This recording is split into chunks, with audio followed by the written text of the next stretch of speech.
Blackstone Audiobooks presents The Trespasser by D.H. Lawrence. Chapter 1. "Take off that mute, do!" cried Louisa, snatching her fingers from the piano keys and turning abruptly to the violinist. Helena looked slowly from her music. "My dear Louisa," she replied, "it would be simply unendurable." She stood tapping her white skirt with her bow in a kind of a pathetic forbearance. "But I can't understand it," cried Louisa, bouncing on her chair with the exaggeration of one who is indignant with a beloved. "It is only lately you would even submit to muting your violin. At one time you would have refused flatly, and no doubt about it." "I've only lately submitted to many things," replied Helena, who seemed weary and stupefied, but still sententious. Louisa drooped from her bristling defiance. "At any rate," she said, scolding in tones too naked with love, "I don't like it." "Go on from Allegro," said Helena, pointing with her bow to the place on Louisa's score of the Mozart sonata. Louisa obediently took the chords, and the music continued.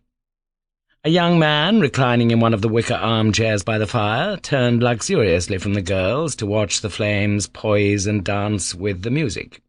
He was evidently at his ease, yet he seemed a stranger in the room.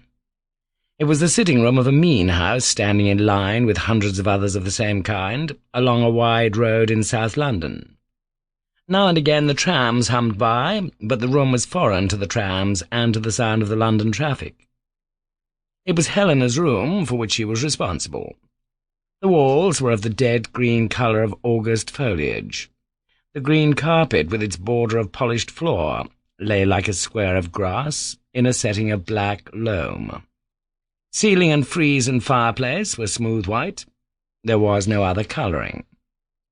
The furniture, excepting the piano, had a transitory look. 2 light wicker armchairs by the fire, the 2 frail stands of dark polished wood, the couple of flimsy chairs, and the case of books in the recess, all seemed uneasy, as if they might be tossed out to leave the room clear, with its green floor and walls, and its white rim of skirting-board serene.